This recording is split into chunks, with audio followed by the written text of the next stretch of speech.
ప్రభునామానికి మహిమ కలుగును గాక. ప్రభునందు ప్రియులారా, ఈ యొక్క వాక్యం వింటున్న ప్రియ సహోదరులందరికీ మన ప్రభు ప్రియ రక్షకుడైన యేసుక్రీస్తు ప్రభు నామంలో ప్రేమపూర్వక వందనాలు తెలియజేస్తున్నాను. ప్రతిరోజు ఈ విధంగా సాయంకాల సమయంలో యూట్యూబ్ ద్వారా వాక్యాన్ని అందించడానికి ప్రభు నాకు ఇచ్చిన యొక్క మహాకృపను బట్టి ప్రభుకు స్తోత్రములు. సమస్త మహిమ ఘనత ప్రభావములు ఆయనకే చెల్లును గాక. అలాగే మరి ప్రవచించడం నిర్లక్ష్యం చేయకూడి అనే వాక్యాన్ని బట్టి, ప్రభు ప్రేరేపణ బట్టి ప్రతిరోజు వాక్యము అందించడానికి ప్రభు నాకు ఇస్తున్న సహాయాన్ని బట్టి ప్రభుకు స్తోత్రం. మరి ఈ యొక్క సాయంకాల సమయంలో మనం వాక్యాన్ని ధ్యానించుకుందాం. పరిశుద్ధ గ్రంథంలో నుంచి ఒక వాక్య భాగాన్ని తీసుకొని మనం ముందుకు వెళ్దాం. అపోస్తుల కార్యముల గ్రంథము 8వ అధ్యాయము 30వ వచనం చదువుకుందాం.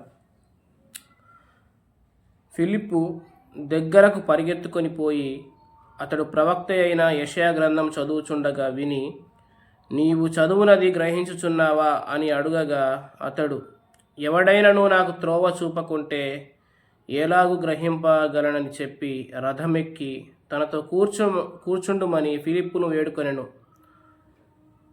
అతడు లేఖనమందు చదువుచున్న భాగమేదనగా, ఆయన గొర్రెవలే వదకు తేబడెను. బొచ్చు కత్తిరించు వాని ఎదుట గొర్రెపిల్ల ఎలాగూ మౌనంగా ఉండునో అలాగే ఆయన నోరు తెరవకుండెను. ఆయన దీనత్వమును బట్టి ఆయనకు న్యాయ విమర్శ దొరకకపోయెను. ఆయన సంతానము ఎవరు వివరింతురు? ఆయన జీవము భూమి మీద నుండి తీసివేయబడినది. అప్పుడు నపుంసకుడు, ప్రవక్త ఎవరిని గూర్చి ఇలాగ చెప్పుచున్నాడు? తన్ను గూర్చియా, వేరొకరిని గూర్చియా?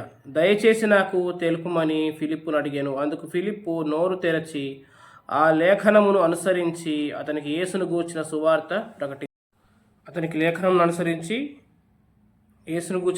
ప్రకటించాను. చిన్న మాట ప్రార్థన చేద్దాం. మహాపరిశుద్ధులైన మా తండ్రి, మీకు వందనాలు, స్తోత్రాలు చెల్లిస్తున్నాం. ఈ యొక్క లేఖనాల నుంచి యేసుక్రీస్తు ప్రభువును మాకు బయలుపరచండి. మాకు జీవమైన యేసుక్రీస్తుని బయలుపరచండి. ఆయన గురించి మాట్లాడండి. సమాధానకరమైన సంగతులు, దయగల మాటలు మీరు మాతో మాట్లాడి స్పష్టంగా తేటగా యేసుక్రీస్తు ప్రభువును సిలువ వేయబడిన వాడినట్టుగా మా కన్నుల ముందర ప్రదర్శింపజేయమని, మీరే మహిమగంత ప్రభావాలు పొందుకోమని వాక్యత అనుగ్రహించండి. యేసుక్రీస్తు ఆత్మ సమృద్ధిగా నాకు కలుగును గాక ప్రార్థన చేస్తున్నా. వినువారికి అర్థమగులాగున, తేటగా స్పష్టంగా విశ్వసించలాగున, తేటగా బోధించే కృప నాకు అనుగ్రహించండి. పరిశుద్ధాత్మకు దేవుని శక్తి కనపరచు దృష్టాంతం నెత్తి నా లేఖనాన్ని ఉన్నట్టుగా లేఖనం చెప్పే కృప అనుగ్రహించండి, బలపరచమని యేసుక్రీస్తు ప్రభు నామపేట ప్రార్థించి వాక్యాన్ని ధ్యానిస్తున్నాం. పరమ తండ్రి, ఆమేన్. చూడండి ప్రియులారా, అపోస్తుల కార్యముల గ్రంథం 8వ అధ్యాయము 30వ వచనంలో ఫిలిప్పు రథం మీద వెళ్తున్న నపుంసకుల అధిపతిని ఇలా అడిగాడు. ఏమడిగాడంటే, నీవు చదువునది గ్రహించుచున్నావా అని అడిగాడు. ఏమడిగాడు? నీవు చదువునది గ్రహించుచున్నావా? అతడు రిప్లైగా ఏమంటున్నాడంటే, ఎవడైనాను నాకు త్రోవ చూపకుంటే ఎలాగూ గ్రహింపగలనని చెప్పి రథమెక్కి తనతో కూర్చుండమని ఫిలిప్పును వేడుకున్నప్పుడు ఫిలిప్పు అతనికి లేఖనంను అనుసరించి యేసును గురించిన సువార్త ప్రకటించాడు. ఇలా గమనించండి, లేఖన భాగాలు మనం ప్రతిరోజు చదువుతూ ఉంటాం పరిశుద్ధ గ్రంథంలో. ఈ లేఖనాలన్నింటిలో కూడా యేసుక్రీస్తును గూర్చిన వచనాల భావమే ఉంది. లూకాసు వార్త 24-27 వచనం ప్రకారము లేఖనాలన్నింటిలో కూడా యేసుక్రీస్తును గూర్చిన వచనాల భావం ఉంది. అయితే ప్రతి లేఖనము క్రీస్తును గురించి సాక్ష్యం ఇస్తుండగా, మరి మనం చదువుతున్న లేఖన భాగాలు, మరి ఆ లేఖనాల్లో మనకు యేసుక్రీస్తు కనబడుతున్నాడా? ప్రభువు కనబడుతున్నాడా? ప్రభు శిలువ కార్యం కనబడుతుందా? ప్రభు మనకు చేసిన మేలు కనబడుతుందా అనేది మనం పరీక్షించుకోవాలి. మనం గ్రంథం చదువుతున్నప్పుడు గ్రంథంలో మనకు భాగం దొరుకుతుందా? గ్రంథం విప్పబడుతుందా? మర్మం బయటకు వస్తుందా అనేది మనం చెక్ చేసుకోవాలి. ఎందుకంటే లేఖనాల్లో మనకు నిత్య జీవం కలదని దాన్ని ఏమన్నాడు? పరిశోధించమన్నాడు. యోహాను సువార్త 5వ అధ్యాయం చేయండి ఒకసారి. యోహాను సువార్త 5వ అధ్యాయము 39వ వచనం. లేఖనముల యందు మీకు నిత్య జీవం గలదని తలంచుచు వాటిని పరిశోధించుచున్నారు. ఫుట్నోట్లు ఏముంది? పరిశోధించుడి. కాబట్టి ప్రియులారా, లేఖనాలన్నీ కూడా యేసుక్రీస్తుని గురించి సాక్ష్యం ఇస్తున్నాయి. ఆ లేఖనాలు మనం పరిశోధిస్తే మనకు జీవం కలుగుతుంది. మనకు లేఖనాల్లో నిత్య జీవం ఉంది. ఒక్కోసారి మర్మము, ఒక్కోసారి ఆ సంగతులు బయటకు వస్తున్నప్పుడు మనకు హృదయం ఎంతగానో ఉల్లసిస్తుంది. ఎంతో ఆనందంతో మనము ఆనందాన్ని అనుభవించవచ్చు. పరిశుద్ధాత్మ ప్రభు లేఖనాలోంచి యేసుక్రీస్తును మనకు బయలుపరిచినప్పుడు చాలా ఆనందం వేస్తుంది. కాబట్టి ప్రియులారా, లేఖనాల్లో మనకి ఏముందంటే నిత్యజీవం ఉంది. ఆ లేఖనాలన్నీ కూడా యేసుక్రీస్తుని గూర్చి, అవే నన్ను గూర్చి సాక్ష్యం ఇచ్చున్నవి 39వ వచనంలో.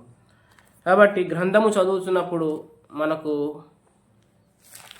యేసుక్రీస్తు కనబడుతున్నాడా అనేది మనము స్పష్టం చేసుకోవాలి. ఎందుకంటే ఆ యేసుప్రభు ఎవరంటే మనకు జీవమై ఉన్నవాడు, కొలస్సీ 3:4 ప్రకారం. మరి మనకు జీవమై ఉన్నవాడు మనకు కనబడితేనే మన జీవం అనేది మనకు కనబడదు, మనం జీవించగలుగుతాం, మనం ముందు కొనసాగుతాం, లేకపోతే సాగలేం. గ్రంథంలో ప్రభు కనబడకపోతే మనము ముందుకు సాగలేం. కాబట్టి ప్రియులారా, మరొక మాట చదువుకొని మనం ముందుకు వెళ్దాం. అపోస్తుల కార్యముల గ్రంథము 13వ అధ్యాయము.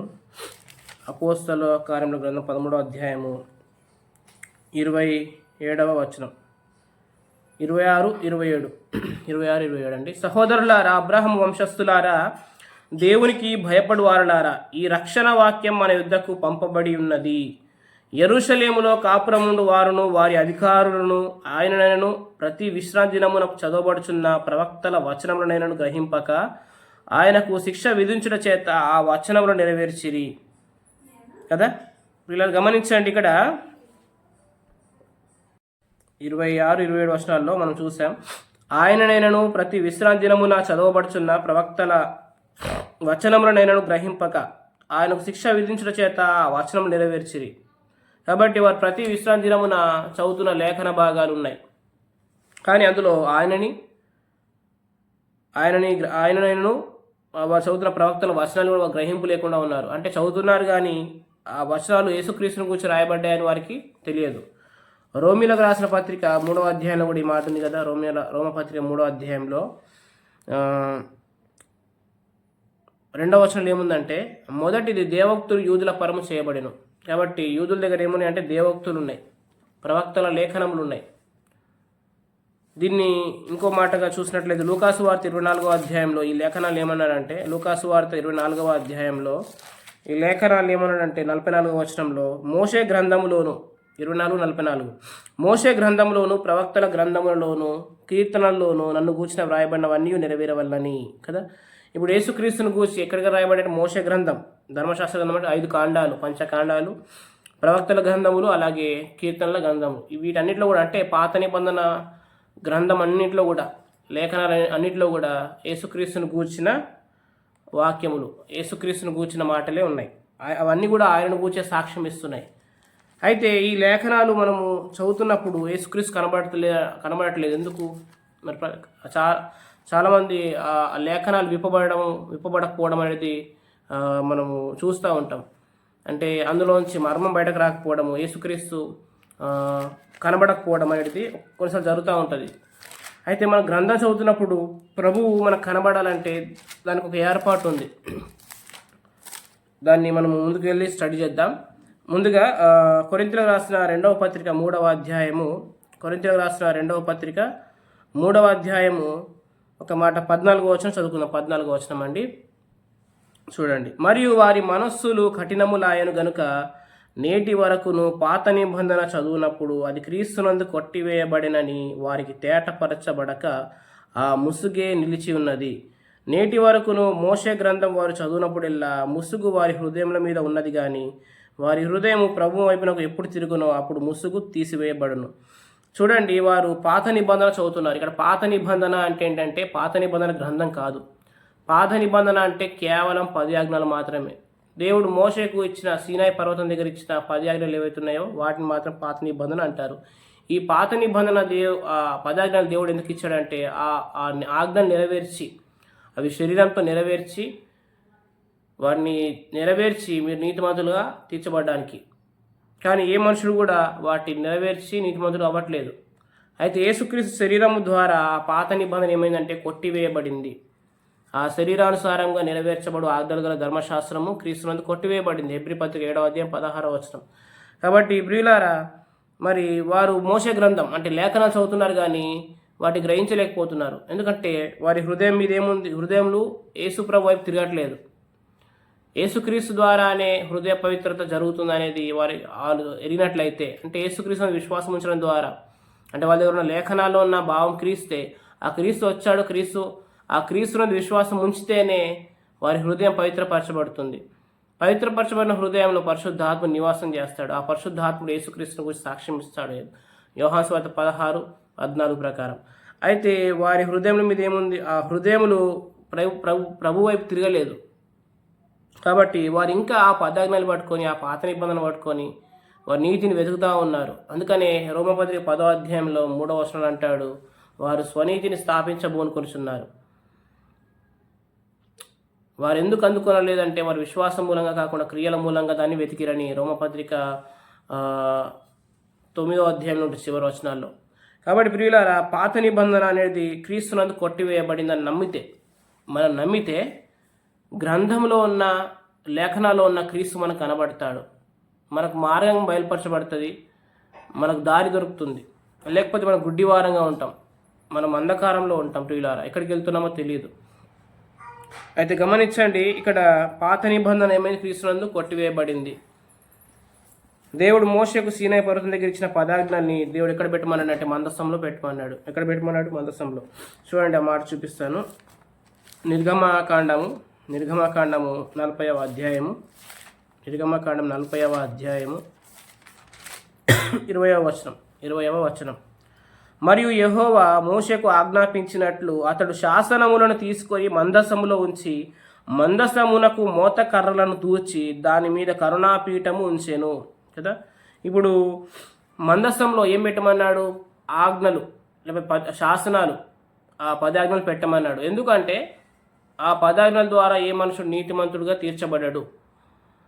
కాబట్టి దేవుని సంకల్పం ఏంటిదంటే కొరింథీ మొదటి పత్రిక 1:21 వచనం ప్రకారము నమ్మువారిని రక్షించుట దేవుని దయాపూర్వక సంకల్పం. ఏమండి? నమ్మువారిని రక్షించుట దేవుని దయాపూర్వక సంకల్పం. మరి వీరు ఎలాగా రక్షించబడాలని, ఎలాగో నీతిమంతులుగా అవ్వాలనుకుంటున్నారంటే ఆ పదాజ్ఞ నెరవేర్చి వాటి ద్వారా నీతిమంతులు అవ్వాలనే వాళ్ళు ఆ తాత్పర్యం కలిగి ఉన్నారు. కానీ దేవుని సంకల్పం ఏంటంటే నమ్మువారిని రక్షించాలి. ఇప్పుడు అబ్రహాం గురించి మనం చూసినట్లయితే అబ్రహాము దేవుని నమ్మెను, అది అతని నీతిగా ఎంచబడెను. మరి విశ్వాస సంబంధులు అందరూ కూడా అబ్రహాము పిల్లలుగా ఎంచబడుతున్నారు, వాగ్దాన పిల్లలుగా ఎంచబడుతున్నారు. గలతీ పత్రిక 3వ అధ్యాయంలో ఆ మాట 9వ వచనంలో 6వ వచనంలో కూడా ఉంటుంది. అయితే విశ్వాస సంబంధులు అబ్రహాం సంతానంగా ఏర్పరచబడుతున్నారు. అంటే విశ్వాస సంబంధులు అంటే ఎవరు మరి ఇక్కడ అంటే యేసుక్రీస్తునందు విశ్వాసం ఉంచిన వారు. క్రీస్తునందు విశ్వాసం ఉంచిన వారు అబ్రహాము సంతానంగా ఎంచబడుతున్నారు. అయితే ఈ ఆజ్ఞల ద్వారా ఎవరు కూడా నీతిమంతులు అవ్వట్లేదు. అయితే దేవుడు శాసనములు గల ఆ ఆజ్ఞల్ని ఏమన్నాడంటే మందసములో ఉంచమన్నాడు. మందసానికి మోతకర్రలు దూర్చమన్నాడు. దాన్ని మొయ్యమన్నాడు, భుజముల మీద మొయ్యాలి. ఆ భుజముల మీద మోసే బాధ్యత దేవుడు కహాతీయులకు ఇచ్చాడు, కహాతీయులకు. అయితే ప్రియులారా గమనించండి, ఆ శాస్త్రములు ఎప్పుడు కూడా మందసంలోనే ఉండాలి, దానిపైన కరుణాపీఠం ఉండాలి. ఆ కరుణాపీఠం అనేది కదల్చబడకూడదు. ఎందుకంటే ఆ కరుణాపీఠం కదల్చబడినప్పుడు దేవునికి ఆ ఆజ్ఞలు కనబడుతూ ఉన్నాయి. ఆ ఆజ్ఞలు కనబడుతున్నప్పుడు ఆ ఆజ్ఞల ద్వారా ఏం జరుగుతుందంటే, ఒక మనిషి ఆ ఆజ్ఞల్ని ఫాలో అవుతున్నప్పుడు ఏం జరుగుతుందంటే అతనిలో ఉన్న పాపానికి జీవం వస్తుందని పౌలు అన్నాడు. రోమపత్రిక 7వ అధ్యాయం 9వ వచనంలో ఒక మాట అంటాడు, చూడండి, దాన్ని మేము వివరిస్తాను. రోమీలకు రాసిన పత్రిక 7వ అధ్యాయము 9వ వచనం చూడండి. రోమపత్రిక 7వ అధ్యాయం 9వ వచనం. ఒకప్పుడు నేను ధర్మశాస్త్రము లేకుండా జీవించుచుంటిని, కానీ ఆజ్ఞ వచ్చినప్పుడు పాపమునకు మరలా జీవం వచ్చెను. అంటే ఎప్పుడైతే మనిషి ఆ ఆజ్ఞల ద్వారా, ఇప్పుడు ఎగ్జాంపుల్ చూసుకోండి, ధర్మశాస్త్రంలో ఆ పదాజ్ఞల్లో వ్యభిచరించవద్దు, దొంగిలవద్దు, అబద్ధమాడవద్దు, పొరుగు అనేది ఆశించవద్దు, నరహత్య చేయవద్దు. ఈ ఆజ్ఞల్ని తీసుకున్నప్పుడు అవి శరీరాంతో నెరవేర్చే ఆజ్ఞలు, అంటే మన బలంతో నెరవేర్చే ఆజ్ఞలు, ఈ మర్త్యదేహంతో నెరవేర్చాలి. అప్పుడు ఏమవుతుందంటే ఆల్రెడీ మానవులో ఉన్న ఈ పాపం అనేది బయటకు వస్తుంది.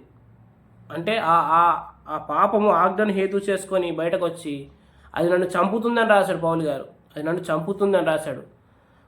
జీవార్థమైన ఆజ్ఞ నాకు మరణార్థమైనట్టుగా కనబడుతుంది అన్నాడు. కాబట్టి ప్రియులారా, ఈ ఆజ్ఞల ద్వారా ఏమవుతుందంటే పాపానికి జీవం వస్తుంది. కాబట్టి దేవుడు ఏమన్నాడంటే ఈ ఆజ్ఞల్ని మందస్థంలో, ఆ శాసనములని మందస్థంలో ఉంచి దానిపైన కరుణాపీఠాన్ని ఉంచమన్నట్టుగా మనం చూస్తున్నాం. అయితే ప్రియులారా, మరొక మాట చదువుకుందాం.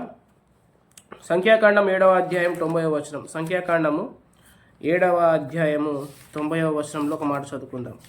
పరిశుద్ధ గ్రంథంలోంచి సంఖ్యాకాండము 7వ అధ్యాయం 90వ వచనం. మోషే యెహోవాతో మాట్లాడుటకు ప్రత్యక్షపు గుడారంలోనికి వెళ్ళినప్పుడు సాక్ష్యపు మందసం మీద ఉన్న కరుణాపీఠం మీద నుండి సాక్ష్యపు మందసం మీద ఉన్న కరుణాపీఠం నుండి అనగా 2 కెరూబుల నడుమ నుండి తనతో మాట్లాడిన యెహోవా స్వరము అతడు వినను. అతడు ఆయనతో మాట్లాడాను. ఇప్పుడు ప్రత్యక్ష గుడారంలో సాక్ష్యపు మందసం, ఆ మందసం పైన ఏముందంటే కరుణాపీఠం ఉంది. ఆ కరుణాపీఠం మీద 2 కెరూబులు ఉన్నాయి. ఆ 2 కెరూబుల నడుమ నుండి యెహోవా స్వరం అతనితో మాట్లాడాను. ప్రత్యక్ష గుడారంలో ఆ మందసం ఎక్కడ ఉంటుందంటే స్టేబుల్గా ఉంటుంది. అతి పరిశుద్ధ స్థలంలో స్టేబుల్గా ఉంటుంది. ఆ స్టేబుల్గా ఉన్నప్పుడు అది షేక్ కాదనమాట. షేక్ కానప్పుడు ఆ కరుణాపీఠం అని కదల్చబడినప్పుడు ఆ మందసంలో ఉన్న ఆ ఆజ్ఞలు ఏవైతే ఉన్నాయో, ఆ శాసనములు, అవి దేవునికి కనబడవు కాబట్టే ఆ కరుణాపీఠం మీద ఉన్న రక్తాన్ని దేవుడు చూస్తాడు. ఇప్పుడు బలిపశువు రక్తాన్ని ఏం చేస్తారంటే ఆ కరుణాపీఠం మీద 7 మార్లు ప్రోక్షిస్తారు. ఆ రక్తాన్ని చూసి దేవుడు మనకు క్షమిస్తూ ఉన్నాడు. అంతేకాదు ఆ 2 కెరూబుల నడుమ నుండి మనతో మాట్లాడుతున్నాడు. అంటే దేవుడు ఎల్లప్పుడూ రక్తాన్ని చూసి మన పట్ల కటాక్షం కలిగి ఉన్నాడు. మీరు చూడండి, నిర్గమకాండము 12వ అధ్యాయంలో పస్కా బలి పశువు రక్తాన్ని 2 నిలువు కమ్ముల మీద, ఒక అడ్డు కమ్మి మీద రాసినప్పుడు మరణ సంహారపు దూత ఆ ఇంటిని దాటి వెళ్ళిపోతున్నాడు. అంటే ఆ రక్తాన్ని చూచి, నిర్గమ 12:13. అలాగే యేసుక్రీస్తు రక్తాన్ని బట్టి మన దేవుడు నీతిమంతులుగా చూస్తున్నాడు. మన ప్రధాన యాజకుడైన యేసుక్రీస్తు తన రక్తాన్ని చేత పట్టుకొని పరిశుద్ధ స్థలంలో, నిజమైన పరిశుద్ధ స్థలంలో, హస్తకృతం కానిది, ఈ సృష్టి సంబంధం కానిది, మరి ఘనమైన పరిశుద్ధ స్థలంలో ఆయన ప్రవేశించాడు. హెబ్రీ 9:24. ఆ రక్తాన్ని చూసి దేవుడు మన పట్ల కటాక్షిస్తున్నాడు, మన పట్ల కరుణ చూపిస్తున్నాడు ఆయన. కాబట్టి ప్రియులారా, ఆ మందసం మీద ఉన్న కరుణాపీఠం అనేది జరగకూడదు. ఎప్పుడైతే ఆ మందసం మీద ఉన్న కరుణాపీఠము జరగదో, ఆ 2 కెరూబుల నడుమ నుండి యెహోవా స్వరం అతనితో మాట్లాడాను. అంటే ఆ ప్రభు స్వరం మనం వినాలంటే మన సామర్థ్యం మందసంలో కప్పివేయబడాలి. అర్థమవుతుందా? మన సామర్థ్యము మందసంలో కప్పివేయబడాలి. అప్పుడు ప్రభు స్వరం వస్తుంది. ప్రభు స్వరం వచ్చినప్పుడు ప్రభు స్వరాన్ని బట్టి మనం ముందుకెళ్తాం. పిల్లారా గమనించండి, మందసము, మేఘము, మోషే వీరు ముగ్గురు కదిలినప్పుడే ప్రజలు కదలాలి. మేఘం కదలలేదనుకోండి, వాళ్ళు అక్కడ నిలిచి ఉండాలి. వాళ్ళకు నియమం అది దేవుడు చెప్పాడు. కాబట్టి ప్రియులారా, ఈ మందసాన్ని కొత్త నిబంధన వెలుగులో ఏమంటారంటే ఉపదేశ క్రమం అంటారు. ఏమంటారు? ఉపదేశ క్రమము. దాన్నే గృహ నిర్వాహకత్వం అంటారు. దాన్ని విశ్వాస సంబంధమైన దేవుని ఏర్పాటు అంటారు. ఆ మాటలు మీకు చూపిస్తాను నేను. తిమోతికి రాసిన మొదటి పత్రిక 1వ అధ్యాయము, తిమోతికి రాసిన మొదటి పత్రిక 1వ అధ్యాయము 3వ వచనం అండి. నేను మాసిదోనియాకు వెళ్ళుచుండగా సత్యమునకు భిన్నమైన బోధ చేయవద్దనియు, కల్పనా కథలును, మితములేని వంశావళును, విశ్వాస సంబంధమైన దేవుని ఏర్పాటుతో కాక వివాదములతోనే సంబంధం కలిగి ఉన్నవి. విశ్వాస సంబంధమైన దేవుని ఏర్పాటు అని పదాన్ని ఇక్కడ మనం చూస్తాం. కింద ఫుట్నోట్లో 1వ నంబర్ పైన గృహ నిర్వాహకత్వము అన్నాడు. గృహ నిర్వాహకత్వం ఏంటిది? విశ్వాస సంబంధమైన దేవుని ఏర్పాటు అంటే అది ఉపదేశ క్రమాన్ని దేవుడు సంఘానికి ఇచ్చాడు, విశ్వాస గృహానికి ఇచ్చాడు. ఆ ఉపదేశ క్రమమును బట్టి మనం ఫాలో అవుతే, సేవకుడు ఉపదేశ క్రమాన్ని అనుసరిస్తే, ఉపదేశ క్రమం కాపాడబడితే ఉపదేశం వస్తుంది. ఇంతకీ ఉపదేశ క్రమం ఏంటిదంటే ఇక్కడ కింది వచనంలో చెప్పాడు. 1వ అధ్యాయము 8 నుంచి 11 వచనం కలిసి ఉన్నాయి. నేను చదువుతాను, మీరు చూడండి. ఆయనను శ్రీమంతుడకు దేవుడు నాకు అప్పగించిన ఆయన మహిమగల సువార్త ప్రకారము ధర్మశాస్త్రము ధర్మ విరోధులకును, అవిధేయులకును, భక్తిహీనులకును, పాపిష్టులకును, అపవిత్రులకును, మతదూషకులకును, పితృహంతకులకును, మాతృహంతకులకును, నరహంతకులకును, వ్యభిచారులకును, పురుష సంయోగులకును, మనుష్య చోరులకును, అబద్ధికులకును, అప్రమాణికులకును, హితబోధకు విరోధి అయిన వాడు మరి ఎవడైనాను ఉండిన ఎడల అట్టి వారికి నియమింపబడను కానీ నీతిమంతునికి నియమింపబడలేదని ఎరగాలి. అంటే ఏంటిది? ధర్మశాస్త్రం అనేది నీతిమంతునికి నియమించబడలేదు. ఇక్కడ ఉన్న ధర్మశాస్త్రం ఏంటంటే వాక్యం అనే ధర్మశాస్త్రం కాదు. ఇప్పుడు దావీదు చెప్పాడు కదా, యెహోవా ధర్మశాస్త్రమును దివారాత్రము ధ్యానించబడి ధన్యుడని. ఆ ధర్మశాస్త్రం కాదు, లేఖనాలు అనే ధర్మశాస్త్రం కాదు. ఇక్కడ చెప్పబడిన ధర్మశాస్త్రము 10 ఆజ్ఞలు అనే ధర్మశాస్త్రం. ఈ 10 ఆజ్ఞలు అనే ధర్మశాస్త్రం నీతిమంతుడికి నియమించబడలేదు. అసలు ఎవరయ్యా నీతిమంతుడు అంటే యేసుక్రీస్తు నందు విశ్వాసం ఉంచిన వాడు నీతిమంతుడిగా ఎంచబడుతున్నాడు. రోమపత్రిక 5వ అధ్యాయం 1వ వచనం ప్రకారం. ఎందుకంటే ఆయన మన అపరాధముల నిమిత్తమే అప్పగించబడి మనము నీతిమంతులుగా తీర్చబడ్డానికై ఆయన మృతులోంచి లేపబడ్డాడు. రోమపత్రిక 4:25. కాబట్టి అంటున్నాడు 5వ అధ్యాయం 1వ వచనంలో, రోమ 5:1లో, కాబట్టి విశ్వాసం ద్వారానే నీతిమంతులకు తీర్చబడుతున్నారు. మరి నీతిమంతులమేమో విశ్వాసం ద్వారా నీతిమంతులం అయ్యాము. కానీ మళ్ళీ ఆ నిశ్చయత లేకపోతే ఏం జరుగుతుందంటే మళ్ళీ మనము ఇలా చేసి దేవునికి ఇష్టగా ఉండాలి, ఇలా చేసి దేవుని దృష్టి నీతిమంతులు అవ్వాలి, ఈ ప్రయత్నం చేసి ఇలా మనం మన శరీరాన్ని నల్లగొట్టుకొని మనం పరిశుద్ధంగా జీవించి దేవుని దృష్టిలో నీతిమంతులు అవ్వాలి అనే ప్రాక్టీస్లోకి మానవుడు వెళ్తూ ఉన్నాడు. ప్రియులారా గమనించండి, మనం ఎలాంటి క్రియలు చేయకుండానే మనని దేవుడు ఉచితంగానే, మీరు విశ్వాసం ద్వారా కృపచేతనే రక్షించబడి ఉన్నారు, ఎఫెసీ 2:8 ఉచితంగా అన్నాడు అక్కడనే. కాబట్టి ప్రియులారా ఎలాంటి క్రియలు లేకుండా పని చేయకుండానే దేవుడు మన నీతిమంతుడిగా చేశాడు. అయితే ఆ నీతిమంతుడు ఆయన మనకి ధర్మశాస్త్రం నియమించబడలేదు, నీతిమంతుడికి ధర్మశాస్త్రం నియమించబడలేదు. అంటే ఈ నీతిమంతుడు అనేవాడు మళ్ళీ ఆ 10 ఆజ్ఞల జోలికి వెళ్ళి ఆ 10 ఆజ్ఞలు తెచ్చుకొని మళ్ళీ వ్యభిచరించకుండా, నరహత్య చేయకుండా, దొంగిలకుండా ఉంటే నేను నీతిమంతుని అవుతాను అనేది కాదు. ఆల్రెడీ నీతిమంతుడు కాబట్టి నువ్వు వాటిని చేయకుండా ఉండగలుగుతావు, ఎందుకంటే నీ పరిశుద్ధాత్మ సహాయం ఉంది. ఆ పరిశుద్ధాత్మ నడిపింపులో నువ్వు వెళ్తున్నప్పుడు నువ్వు ఆత్మఫలమైన ప్రేమను ఫలిస్తావు. మరి ప్రేమ అనేది పొరుగువానికి కీడు చేయదు కదా. రోమపత్రిక 13వ అధ్యాయం 10వ వచనం. పొరుగువానికి కీడు చేయనప్పుడు పొరుగువాని నువ్వు ఎట్లా దొంగిలిస్తావు? పొరుగువాని విషయంలో అబద్ధ సాక్ష్యం ఎట్లా పలుకుతావు? పొరుగువాని ఎట్లా నువ్వు నరహత్య చేస్తావు? ప్రేమ కలిగిన వాడు నరహత్య చేయడు కదా. కాబట్టి ప్రియులారా విశ్వాసం ద్వారానే మనం ధర్మశాస్త్రం స్థిరపరుస్తున్నాం. రోమ 3:31 ప్రకారం. అట్లేమందుము మనము ధర్మశాస్త్రం నిరతకం చేస్తున్నామో అట్లా అనరాదు. విశ్వాసం ద్వారా ధర్మశాస్త్రాన్ని స్థిరపరుస్తున్నాం మనం. కాబట్టి ప్రియులారా ఈ ధర్మశాస్త్రం అనేది నీతిమంతుడు నియమించబడలేదు అనేది ఉపదేశ క్రమం. మరి సంఘాల్లో ఉపదేశ క్రమము కాపాడబడితే దేవుని స్వరం వస్తుంది. మందసం పైన కరుణాపీఠం జరగకుండా ఉంటే దేవుని స్వరం వస్తుంది. స్వరం వచ్చినోడు సాగిపోతాడు. నా గొర్రెలు నా స్వరం వినునని యోహాను సువార్త 10వ అధ్యాయంలో ఆయన చెప్పాడు. ఒకవేళ కాపరి స్వరం వినబడకపోతే ఏమవుతుందంటే గొర్రెలు చెదిరిపోతాయి, మనం మార్గాలు కనుగొనలేం, విసిగిపోతాం.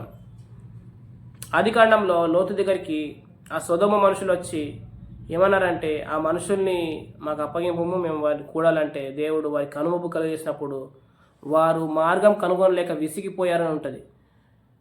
కాబట్టి ప్రియులారా మనకైతే స్పష్టమైన మార్గం ఉంది. మనకు ఆయన మార్గాలు బయలుపరుస్తాడు ఎప్పుడంటే ఉపదేశ క్రమం కాపాడబడితే. సంఘాల్లో ఉపదేశ క్రమం కాపాడబడాలి, ఉపదేశం రావాలి, ఆ ఉపదేశాన్ని పట్టుకొని మనం జీవించాలి. అర్థమవుతుంది ప్రియులారా? అయితే ఇక్కడ 1వ అధ్యాయం 5వ వచనంలో ఇంతకుముందు మనము 3వ వచనం చదువుకున్నాం. విశ్వాస సంబంధమైన దేవుని ఏర్పాటు, దీన్ని ఉపదేశ క్రమం అంటారు. దీన్ని మందస్థాన్ని సూచిస్తుంది. మందస్థం ఎప్పుడు కూడా భుజాల మీద మోయాలి. దేని మోయాలి? భుజాల మీద. కహాతీయులకు ఆ బాధ్యత అప్పగించబడింది.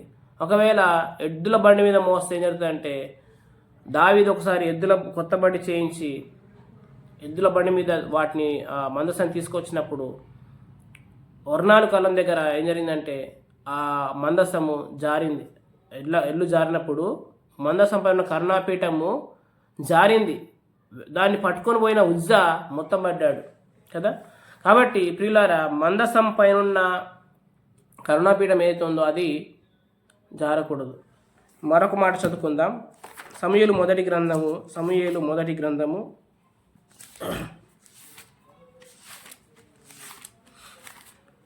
సమూయేలు ఇశ్రాయేలు ప్రజలకి చివరి న్యాయాధిపతి అన్నమాట, 15వ న్యాయాధిపతి. సమూయేలు మొదటి గ్రంథము 2వ అధ్యాయము 12వ వచనం. సమూయేలు మొదటి గ్రంథం 2వ అధ్యాయము 12వ వచనం. ఏలి కుమారులు యెహోవాను ఎరగని వారై మిక్కిలి దుర్మార్గులైరి. ఏలి ఎవరంటే న్యాయాధిపతి, 14వ న్యాయాధిపతి. అయితే జనుల విషయమై యాజకులు చేయుచు వచ్చిన పని ఏమనగా, వీరు ఎవరంటే ఏలి కుమారులు యెహోవాను ఎరగని వారే. వారు ఎక్కడ పరిచయం చేస్తున్నారు చూడండి. 4వ అధ్యాయము 11వ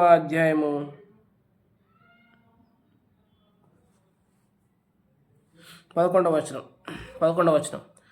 మరియు దేవుని మందసము పట్టబడెను, అది కాకను ఓఫ్ని ఫినెహాసులను ఏలి యొక్క 2 కుమారులు హతురైరి. వీళ్ళు ఎక్కడ పరిచయం చేస్తున్నారు? దేవుని మందసం ఎక్కడ ఉందో వాళ్ళు అక్కడ పరిచయం చేస్తున్నారు. అయితే దేవుని మందసం పట్టబడెను, అప్పుడు వారేమై హతులయ్యారు. వీరేంటంటే ఈ ఉపదేశ క్రమం ఎరగని వీళ్ళు మందసం దగ్గరనే ఉన్నారు కానీ ఉపదేశ క్రమం ఎరగని వారు యెహోవా దృష్టికి బహు దుర్మార్గులైరి. వాళ్ళు ఏం చేస్తున్నారంటే 2వ అధ్యాయంలో క్రొవ్వులు దహింపక ముందే ఆ మాంసాన్ని తీసుకుంటున్నారు. ఉడకబెట్టిన మాంసాన్ని వాళ్ళు తీసుకోవట్లేదు, పచ్చి మాంసాన్ని తీసుకుంటున్నారు. అంటే అది పూర్తిగా దహింపబడక ముందే. అంటే ఆ నియమానికి వేరుగా వాళ్ళు ప్రవర్తిస్తున్నారు, యాజక క్రమానికి వేరుగా ప్రవర్తిస్తున్నారు.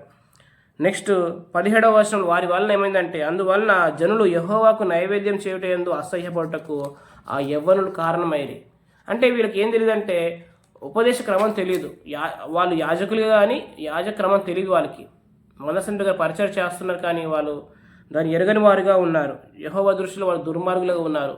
దాని కారణంగా ఏలి గద్దించకపోవడంతో ఆ 2 యవనస్తులు కూడా ఒకే దినంలో చనిపోయారు. మందసం ఏమైంది? పట్టబడింది. అంటే మందసం పట్టబడింది, ఇశ్రాయేలులోంచి ప్రభావము వెళ్ళిపోయింది. కాబట్టి ప్రియులారా, ఉపదేశ క్రమం ఎక్కడైతే కాపాడబడుతుందో, ఉపదేశ క్రమం కాపాడబడుతున్న చోట ప్రభావం ఉంటుంది, అక్కడ ఉద్యోగం ఉంటుంది, అక్కడ అనేక ఆత్మల సంపాదన జరుగుతుంది, అక్కడ అనేక మంది విశ్వాసులు పాపాన్ని జయించగలుగుతారు.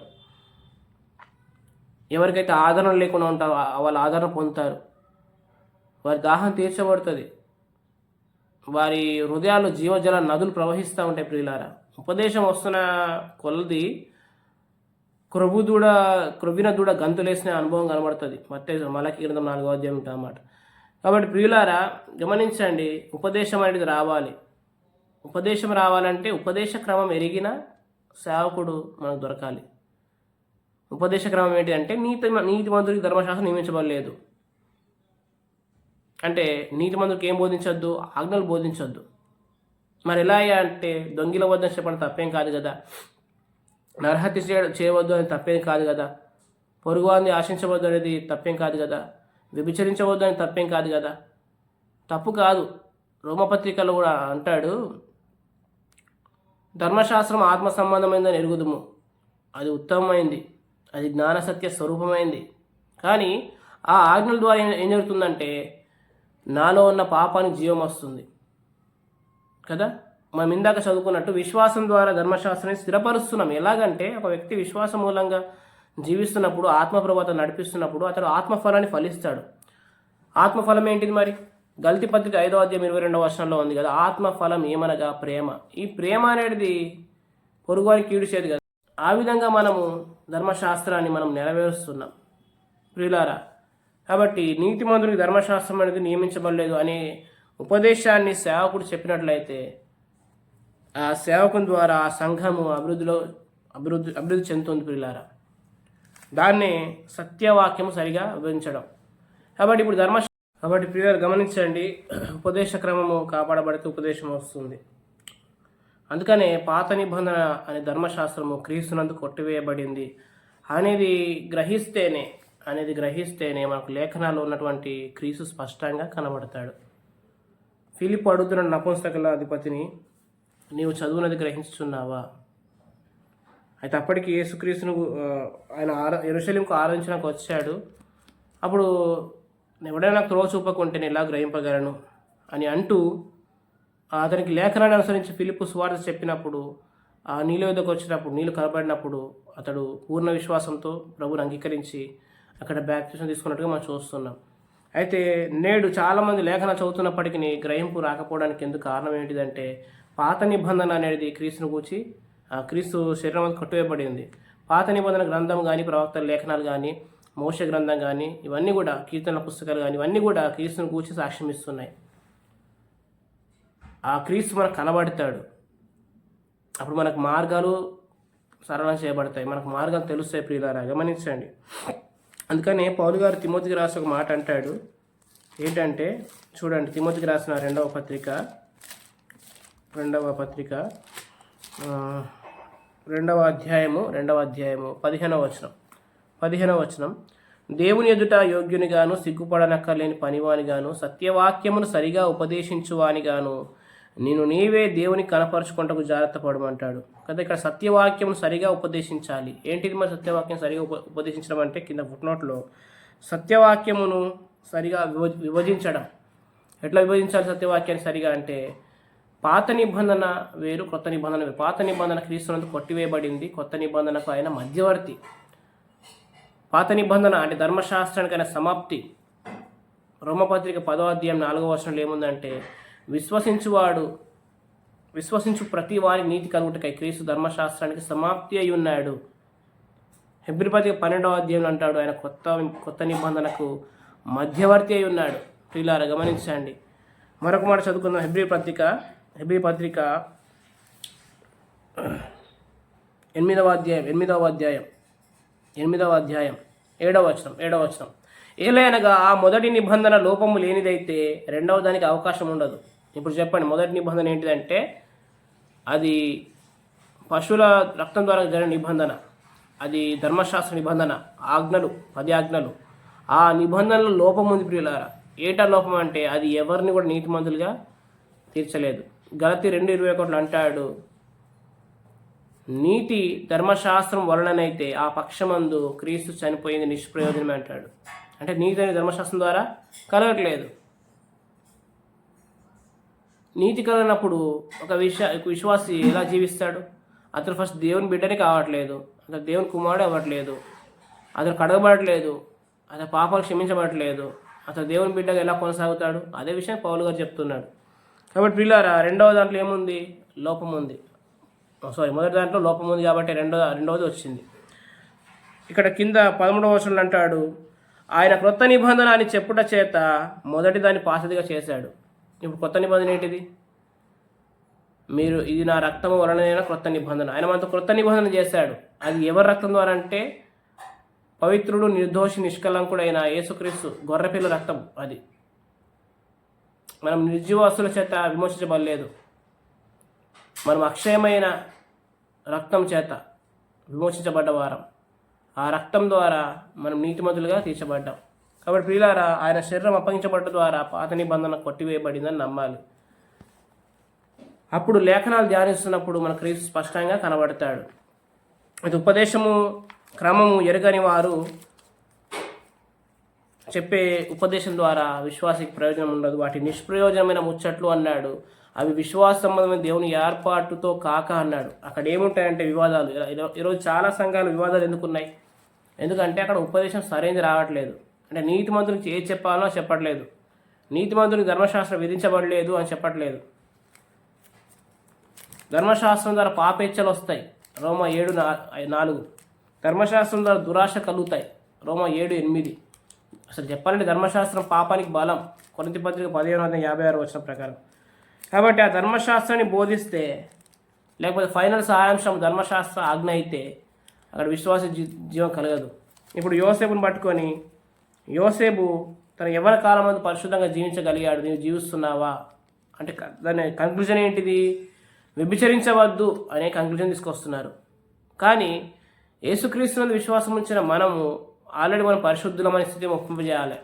అందుకని కొరింథీయులకు రాసిన మొదటి పత్రిక 1-2 వచనాల్లో అంటాడు పౌలు గారు, కొరింథీలో ఉన్న దేవుని సంఘమునకు అనగా యేసుక్రీస్తునందు పరిశుద్ధపరచబడిన వారై పరిశుద్ధులుగా ఉంటే పిలువబడిన వారు. అంటే ఆల్రెడీ మనం we are sanctified by the blood of Christ అని నమ్మాలి.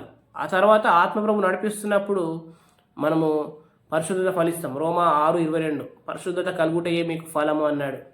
కాబట్టి ప్రియులారా, ఆ విధంగా మనం ఆజ్ఞల్ని బట్టి ముందుకెళ్ళడం కాదు, మనం వాక్యాన్ని బట్టి, దేవుని స్వరాన్ని బట్టి ముందుకెళ్ళాలి. ఎక్కడైతే ఉపదేశ క్రమం కాపాడబడుతుందో అక్కడ ఉపదేశం వస్తుంది, దేవుని స్వరం వస్తుంది. చూడండి, మందసము దగ్గర పరిచర్య చేస్తున్న ఓఫ్ని ఫిలెహాసులు ఆ క్రమం తెలియదు కాబట్టి వారు హద్దులయ్యారు, వారు దుర్మార్గమైన పనులు చేస్తున్నారు. మరొక మాట చదువుకుందాం, కొన్ని విషయాలు చూసి మనము ముగించుకుందాం. మొదటి సమూయేలు గ్రంథంలోనే, సమూయేలు మొదటి గ్రంథంలో మందసము ఎక్కడెక్కడికి వెళ్ళిందో మనం చూద్దాం. చూడండి, మొదటి సమూయేలు గ్రంథము 4వ అధ్యాయము 3వ వచనంలో మందసం సిలోహులో ఉంది, కానీ అక్కడ ఆ క్రమం ఎరగని ఓఫ్ని ఫినెహాసులు ఉన్నారు. అయితే 4వ అధ్యాయం 11వ వచనంలో మందసం పట్టబడింది, ఓఫ్ని ఫినెహాసులు హతులయ్యారు. అయితే అక్కడ ప్రభావం అనేది పోయింది. ఆ తర్వాత ఫిలిస్తీన్లు ఆ యొక్క మందసాన్ని తీసుకెళ్ళిపోయారు. 5వ అధ్యాయం 2వ వచనంలో ఆ ఫిలిస్తీన్లు ఆ మందసాన్ని తీసుకెళ్ళిపోయి వారి దేవత అయిన దాగోను గుడిలో పెట్టుకున్నారు. వారు చూసేసరికి తెల్లారి పొద్దున ప్రాతకాలం ముందు చూసేసరికి ఏమైందంటే ఆ మందసం ఎదుట దాగోను బోర్ల పడింది. అర్థమవుతుందా? ఎందుకంటే మన దేవుని ఎదుట ఏది కూడా నిలవలేదండి పిల్లలారా, గమనించండి. ఉపదేశ క్రమం ఉన్న చోట, ఉపదేశం వస్తున్న చోట ఏ అపవాది క్రియలకు చోటు ఉండదు. అక్కడ వాడు బోర్ల పడాల్సిందే, వాడు కుయుక్తంతా కూడా కాలిపోవాల్సిందే ప్రియులారా. అయితే అక్కడ జరిగింది ఏంటంటే దేవుడు వారికి గడ్డల రోగంతో మొత్తాడు 6వ వచనంలో ఫిలిస్తీయులను. ఆ తర్వాత వాళ్ళు అక్కడ నుంచి వాళ్ళ యొక్క సర్దార్ల పట్టణం, వాళ్ళకి 5 సర్దార్ల పట్టణాలు ఉంటాయి. అందులో ఒకటి గాతు పట్టణానికి పంపితే అక్కడ గాతులో ఉన్న వారికి రహస్య స్థలాల్లో గడ్డలు వచ్చాయి. ఎందుకంటే ఆ క్రమం తెలియదు. 9వ అధ్యాయం 9వ వచనంలో. ఆ తర్వాత మరొక సర్దార్ల పట్టణం ఎక్రోనుకు పంపారు. 10వ వచనం ఎక్రోను. అక్కడ పంపిన తర్వాత వాళ్ళకు ఏం జరిగిందంటే మరణ భయం కలిగింది. మరణ భయం అంతేకాదు, అక్కడ కూడా ఆ మరణం చేత చావక మిగిలిన వారు కూడా గడ్డల రోగంతో మొత్తబడ్డారు. పిల్లారా, అలా ఫిలిస్తీన్ల పట్టణాలలో 7 నెలలు కూడా మందసం ఉంది. ఆ తర్వాత వాళ్ళు ఒక కొత్త బండి ఒకటి చేయించి ఎక్కడ పంపిస్తారంటే బెత్షెమెషు వారు పంపిస్తారు. చూడండి ఒకసారి ఇక్కడ 6వ అధ్యాయం 7వ వచనంలో ఇలా ఉంది. కాబట్టి మీరు కొత్త బండి ఒకటి చేయించి కాడిమోయని పాడి ఆవులను 2 తోలి తెచ్చి బండి కట్టి వాటి దూడలను వాటి దగ్గర నుండి ఇంటికి తోలి యెహోవా మందసమును ఆ బండి మీద ఎత్తి కదా అపరాధముగా ఆయనకు మీరు అర్పింపవలసిన బంగారపు వస్తువులను దాని పక్కనే చిన్న పెట్టెలో ఉంచి అది మార్గమున పోవునట్లుగా విడిచిపెట్టండి. అయితే అది ఎటు వెళ్తుంది? అది ఎక్కడికి వెళ్తుంది? ఆ బండి, ఆ కొత్త బండి ఎక్కడికి వెళ్తుంది అంటే 9వ వచనం చెప్పాడు, బెత్షెమెషు పోవు మార్గమున. బెత్షెమెషు వారు ఏం చేశారు మరి? వాళ్ళు చూడండి 13వ వచనం. బెత్షెమెషు వారు లోయలో తమ గోధుమ చేలను కోయుచున్నారు. 14వ వచనం. ఆ బండి బెత్షెమెషు వాడైన యెహోవా యొక్క పొలంలోకి వచ్చింది. అప్పుడు ఆ ఫిలిస్తీన్లు ఎందుకు పంపారో వాళ్ళకి తెలియదు. వాళ్ళు ఏం చేశారంటే 19వ వచనంలో, ఇక్కడ 6వ అధ్యాయం 19వ వచనంలో బెత్షెమెషు వారు యెహోవా మందసం తెరిచి చూశారు. దేవుడు ఏం చేశాడు? దేవుడు వారిని హతం చేశాడు. ఆ జనులలో 50,070 మంది చనిపోయారు. చూడండి ప్రియులారా, మందసంలో ఉన్న కరుణాపీఠం తెరిచి చూస్తే దేవునికి ఏం కనబడతాయి? ఆజ్ఞలు కనబడతాయి. ఆజ్ఞలు, ధర్మశాస్త్రం. లేఖనాల్లో ఒక మాట ఉంది, ధర్మశాస్త్రం ఉగ్రత పుట్టించునని ఉంది. ధర్మశాస్త్రం ఉగ్రత పుట్టించును. ఆ దేవుని ఉగ్రత ద్వారా 50,070 మంది చనిపోయారు అక్కడ. ఎందుకంటే తెలియదు వాళ్ళకి, బెత్షెమెషు వారికి. ఉపదేశక్రమం ఏంటిది? మందసంలో మా ఆజ్ఞలు ఉండాలి, శాసనాలు ఉండాలి, దానిపైన కరుణాపీఠం కప్పబడాలి. అది బెత్షెమెషు వారు అది తెలియక దాన్ని తెరిచి చూశారు. పిల్లలు గమనించండి, ఏ సంఘంలోనైతే కరుణాపీఠము కదల్చబడుతుందో, కరుణాపీఠం తొలగిపోతుందో అక్కడ దేవుని ఉగ్రత కిందకి వారు వెళ్తూ ఉన్నారు. వారు ఉగ్రత పిల్లలైతే కాదు, ఎందుకంటే క్రీస్తుని విశ్వాసం ఉంచిన వారు ఉగ్రత పిల్లలు కాదు. కానీ ఆ ఉగ్రతని వారు తప్పించుకోలేకపోతున్నారు. అర్థమవుతుంది ప్రియులారా? రోమీలకు రాసిన పత్రిక 5వ అధ్యాయంలో ఒక మాట చదువుకుందాం. రోమీలకు రాసిన పత్రిక 5వ అధ్యాయం 9వ వచనంలో, రోమా 5:9. కాబట్టి ఆయన రక్తం వలన ఇప్పుడు నీతిమంతులంగా తీర్చబడి మరింత నిశ్చయంగా ఆయన ద్వారా ఉగ్రత నుండి తప్పించబడతాం. ఇదేం ఉగ్రత అంటే శిక్ష విధి కాదు, ఇది రాబోయే ఉగ్రత కాదు, ప్రస్తుత ఉగ్రత. అంటే ప్రస్తుతము మనము దేవుని కోపం కింద లేము, కానీ ప్రస్తుతం మనము ఈ భ్రష్టత్వాన్ని తప్పించుకోవాలి, ప్రస్తుతం మనం కాపాడబడాలి. అది దాని గురించి చెప్తాడు ఇక్కడ. కాబట్టి ప్రియులారా, ఉపదేశ క్రమం ఉన్న చోట, ఉపదేశం వస్తున్న చోట ఆ కొత్త నిబంధన కవెనెంట్ యాక్టివేట్ అవుతున్నప్పుడు మనము దేవుని స్వరాన్ని వింటాం. ఆ స్వరం ద్వారా ప్రస్తుతము అయితే భ్రష్టత్వం ఉందో దాన్ని మనం తప్పించుకుంటాం పిల్లారా. ఆ ఉపదేశ క్రమం కాపాడబడుతున్న చోట వివాదాలు ఉండవు. అలాగూ పరిశుద్ధుల సంఘం అన్నింటిలో దేవుడు సమాధానకర్త కానీ అల్లరికర్త కాడు. ఇప్పుడు చాలామంది సంఘాలలో అల్లరి ఎందుకుంది? ఎందుకు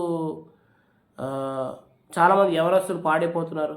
ఎందుకంటే అక్కడ ఉపదేశం రావట్లేదు, సరైన రైట్ టీచింగ్ రావట్లే. నీతిమంతుడికి ధర్మశాస్త్రం నియమించబడలేదంటే ఒక క్యారెక్టర్ స్టడీ తీసుకొని దాన్ని స్టడీ చేసి నువ్వు పరిశుద్ధంగా జీవిస్తున్నావు లేదా అని తీర్పు తీర్చే విధంగా ఆ ఆజ్ఞల్ని వాళ్ళ దగ్గర తీసుకొచ్చినప్పుడు వాళ్ళు ఆ ఆజ్ఞను పట్టుకొని నేను పరిశుద్ధంగా జీవించాలనే ప్రయత్నంలో, అంటే అతను పరిశుద్ధుడనే స్థితిని మర్చిపోయి పరిశుద్ధతను వెతుకుతాడు ఆ ఆజ్ఞ ద్వారా. అప్పుడు ఏమవుతుంది? అతనిలో ఉన్న పాపాన్ని జీవం వచ్చి అతని శక్తి తక్కువే కాబట్టి, అతని సామర్థ్యం సరిపోదు కాబట్టి ఆ పాపాన్ని కొంతవరకు జయించాలని ట్రై చేస్తాడు. ఆ తర్వాత ఓడిపోతాడు. ఆ తర్వాత ఆ పాపానికి మళ్ళీ లోనైపోతాడు, మళ్ళీ బానిసైపోతాడు. ఆ విధంగా ఆ పాపం అనేది అతని జీవితం కంటిన్యూ అవుతుంది. కానీ యేసుక్రీస్తు ప్రభు ఆల్రెడీ నిన్ను పరిశుద్ధపరిచాడు అనే నమ్మకాన్ని కలిగిస్తే, ఆ ఉపదేశం మనం అందిస్తే అతడు ఆత్మ ద్వారా నడిపించబడి ఆత్మఫలమైన ప్రేమను అతను పరిశుద్ధతను ఫలిస్తాడు, ప్రేమను ఫలిస్తాడు. ఆ విధంగా అతడు చేస్తున్న పాపం నుంచి కూడా అతను విడుదల పొందుకుంటాడు. అతను నీతిమంతుల నిశ్చయత అతను కలిగించాలి. అతను పరిశుద్ధుడని నిశ్చయత కలిగించాలి. అది ఎలా వస్తుంది అంటే విశ్వాస సంబంధం దేవుని ఏర్పాటులోనే వస్తుంది. ఫిలిప్ అడుగుతున్నాడు నపుంసకులాధిపతి, నీవు చదువుతున్న లేఖనాన్ని గ్రహిస్తున్నావా అంటే, ఎవడైనా త్రోవ చూపకుంటే ఎలాగూ గ్రహించగలను? మరి సంఘంలో కూడా త్రోవ చూపేవాడు కావాలి, సత్యవాక్యాన్ని విభజించేవాడు కావాలి, ఉపదేశ క్రమాన్ని కాపాడే సేవకుడు కావాలి, రైట్ టీచింగ్ సరైన ఉపదేశాన్ని అందించే సేవకుడు కావాలి. అది ఎవరంటే విశ్వాస సంబంధమైన దేవుని ఏర్పాటును ఎరిగిన వాడే. అది ఎవరు అంటే నీతిమంతుడి ధర్మశాస్త్రం నియమించబడలేదని చెప్పేవాడే. అది ఎవరంటే పాత నిబంధన అనగా ధర్మశాస్త్రం క్రీస్తునందు కొట్టివేయబడిందని చెప్పేవారే. అలా చెప్తున్నప్పుడు మాత్రమే ఆ లేఖనాలు, ఆ మోష గ్రంథం, ఆ లేఖనాలు గ్రహింపులోకి వస్తాయి. వారి హృదయాలు ఎప్పుడైతే ప్రభు వైపు తిరుగుతాయో అప్పుడు వారి మీద ముసుగు తెలిగిపోతుంది. ఆ లేఖనాలు అర్థమవుతాయి వాళ్ళకి. ఎస్, ఈ లేఖనాన్ని కూడా యేసుక్రీస్తు నుంచి రాయబడ్డాయి అని వాళ్ళకి తెలుస్తుంది. ప్రియులారా గమనించండి, పౌలు అంటాడు నాకు క్రీస్తుని కూర్చున్న మర్మం తెలిసింది అంటాడు, దేవదర్శనం ద్వారానే తెలిసింది అంటాడు. పౌలు మరి యూదుడే కదా, పరిసయుడే కదా. పౌలు పరిసయుడే కదా. ఆయన ధర్మశాస్త్ర లేఖనాలు ప్రవీణుడు. ఆయన గమాలియేలు పాదం మీద నేర్చుకున్నాడు. అలాంటి పౌలు గారు అంటాడు ఫిలిప్పీ పత్రిక 3:9 ధర్మశాస్త్ర మూలమైన నా నీతిని గాక దేవుడు అనుగ్రహించిన నీతిని పొందడానికి సమస్తాన్ని పెంటగా ఎంచుకున్నా అంటాడు. కాబట్టి ప్రియులారా, ధర్మశాస్త్రం ద్వారా ఏ మనుషుడు నీతిమంతుడు అవ్వట్లేదు. మరి అది సంఘంలో బోధించబడితే అతడు ఇంకా పాపమే చేస్తాడు, కానీ అతడు ఎప్పుడు కూడా క్రీస్తు పరిచయంలో ప్రయోజకుడిగా వాడబడలేడు. కాబట్టి ప్రియులారా, మందసము ఎక్కడైతే స్థిరంగా ఉంటుందో అది ఎక్కడ ఉండాలంటే పరిశుద్ధ ప్రజల మధ్యన ఉండాలి. మందసం చూడండి, ఒబేదెదోము ఇంట్లో ఉంది, 3 నెలలు ఉంది. ఒబేదెదోము ఇంటిని దేవుడు ఆశీర్వదించాడు అంటే అక్కడ స్వరం వస్తుంది. స్వరం లేకపోతే మనం ముందు సాగలేమండి. నా గొర్రెలు నా స్వరం వినును అన్నాడు. ఒకప్పుడు మనం దారి తప్పిన గొర్రెల వల్ల చెదిరిపోయాం మనం, కానీ ప్రభు స్వరం మనకి ఇచ్చాడు. ప్రభు మనతో మాట్లాడుతున్నాడు. గ్రంథం చదువుతున్నప్పుడు క్రీస్తునందు పాత నిబంధన కొట్టివేయబడిందని, ఆ ధర్మశాస్త్రం అసలు మనకు సంబంధించింది కాదని మనం ఎంచుకున్నప్పుడు, నేను ఆ ధర్మశాస్త్ర కాడి కింద లేనన్నప్పుడు మనకు తెలుస్తుంది, మనకు లేఖనం రివీల్ అవుతుంది, ప్రత్యక్షత వస్తుంది. ప్రభు మనతో మాట్లాడతాడు, స్పష్టంగా మాట్లాడతాడు. అప్పుడు మనం ఎంత ఆనందిస్తామంటే చాలా ఆనందిస్తాం. మనం రోమపత్రిక 15వ అధ్యాయము 4వ వచనం చదువుకుందాం చివరిగా. రోమపత్రిక 15వ అధ్యాయం 4వ వచనం. ఏలైనగా ఓర్పు వలనను లేఖనముల వలని ఆదరణ వలను మనకు నిరీక్షణ కలుగుటకై పూర్వమందు వ్రాయబడినవన్నీ మనకు బోధ కలుగు నిమిత్తము వ్రాయబడి ఉన్నవి కదా. ఇప్పుడు ఇక్కడ లేఖనముల వలన ఆదరణ అంటే ఏంటిది? లేఖన చదివితే ఆదరణ కాదు. లేఖనాలు విప్పబడితే ఆదరణ. లేఖనాల్లో ఉన్న క్రీస్తు కనబడితే మనకు ఆదరణ. పూర్వకాలమందు జరిగిన వాటన్నీ కూడా మనం చదువుతున్నప్పుడు పూర్వమందు రాయబడినవన్నీ మనకు బోధ కలుగు నిమిత్తం. మనకు బోధ ఎట్లా కలుగుతుంది? దాన్ని వివరించే సేవకుడు కావాలి. లేకపోతే మనం ఉపదేశ క్రమం తెలిస్తే, మనం లేఖనాము పాత నిబంధనలు క్రీస్తు కొట్టివేయబడింది అని ఎరిగితే, మన నీతిమంతులం అనే నిశ్చయిత లేకుండా, నీతిమంతులు అవ్వాల్సిన ప్రయత్నం కాకుండా, నేను ఆల్రెడీ నీతిమంతుని క్రీస్తుని పరిశుద్ధపరచబడిన వాడిని అని నమ్మి, ఆయన రక్తం ద్వారా నన్ను ఆయన నీతిమంతులు చేశానని నమ్మి అది చదివితే ఆయన పుణ్యకార్యం ఏంటిదో లేఖనం తెలుస్తుంది మనకు. ఆయన ప్రేమ ఏంటో తెలుస్తుంది. ఆ ప్రేమ యొక్క పొడవు, వెడల్పు, లోతు, ఎత్తు ఎంతనో మనం తెలుసుకుంటాం. ఆయన మన పట్ల ఎంతగా కృప చూపాడో తెలుసుకుంటాం. జ్ఞానానికి మించిన క్రీస్తు ప్రేమను ఎరుగుతాం మనం. ఆ శోధింప శక్యంగా క్రీస్తు ఐశ్వర్యాన్ని ఎరుగుతాం మనం. కాబట్టి లేఖనాల వలన ఆదరణ అంటే లేఖనం విప్పబడుతున్నప్పుడే మనకు ఆ ఆదరణ. ఎందుకంటే వాళ్ళు ప్రతి విశ్రాంతి దినమున, ఇశ్రాయేల్ ప్రజలు ప్రతి విశ్రాంతి దినమున లేఖన చదువుతున్నారు, ధర్మశాస్త్రం చదువుతున్నారు వాళ్ళు. కానీ వారు గ్రహింపు లేకుండా ఉన్నారు. ఇంతకు మనం చూసాం అపోస్తలుల కార్యం 13వ అధ్యాయంలో. గ్రహించట్లేదు.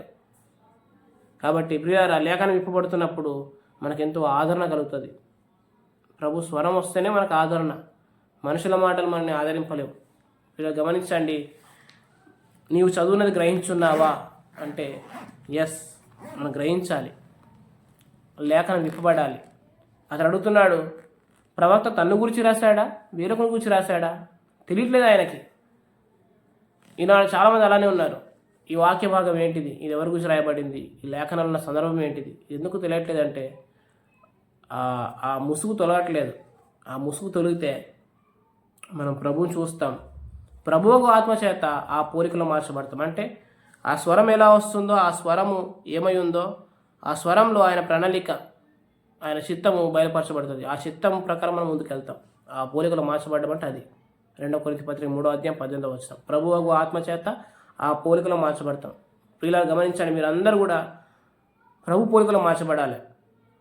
దేవ స్వభావం మందు పాలువారు కావాలి. అనేక వాగ్దానాలు పొందుకోండి, లేఖనాలు ధ్యానించండి. ముఖ్యంగా ధర్మశాస్త్రం అనేది మనకు సంబంధించింది కాదు. ఆ కాడి విరగొట్టబడింది. ప్రభు మనకు సులువైన కాడి ఇచ్చాడు.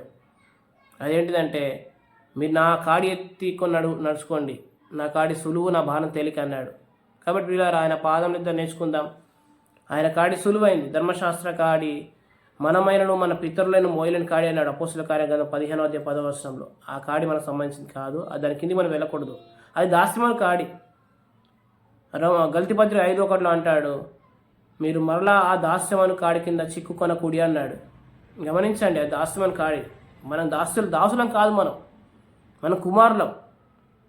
దాస్య గృహము ఐగుప్తులో వాళ్ళు దాసులుగా ఉన్నారు. ఇది విశ్వాస గృహం. ఈ విశ్వాస గృహంలో మనం కుమారులం కాబట్టి మన మీద ఏ కాడి లేదు. కాబట్టి ప్రియులారా, ఏ భారమైన ఆజ్ఞలు మన మీద లేదు. ఆయన ఆజ్ఞలు భారమైనవి కావు, ఆయన వాక్కులు భారమైనవి కావు. నా కాడి సులువు, నా భారం తేలిక అన్నాడు. ఆ సులువైన మాటలు, ఆ తేలికైన మాటలు ప్రభు మనకు బయలుపరుస్తాడు. మనం సాగిపోతాం ప్రియులారా. అటు కృప మీ అందరికీ దయచేయబడును గాక. కాబట్టి లేఖనాలు చదువుతున్నప్పుడు మీకు దేవుడు చక్కని గ్రహింపును ఇచ్చునుగాక. సత్యవాక్యాన్ని సరిగా భజించే ఆ కృప మీకును ఇచ్చునుగాక. దాని ద్వారా సందేశం పొందుకునే ధన్యతకు మీరు పాత్రలు అవుదురుగాక. అట్టి కృప మీకు అనుగ్రహించబడుగాక. ఇంతవరకు వాక్యం మీద మీ అందరికీ ప్రభుత్వ వందనాలు తెలియజేస్తున్నాను. ఈ సమయంలో మనము ముగింపు ప్రార్థన చేసుకుందాం. పరిశుద్ధమైన దేవానికి వందనాలు, స్తోత్రాలు చెల్లిస్తున్నాం. నాయన, నీవు చదువునది గ్రహించున్నావా అని ఫిలిప్పు నపుంసకుని అడిగాడు.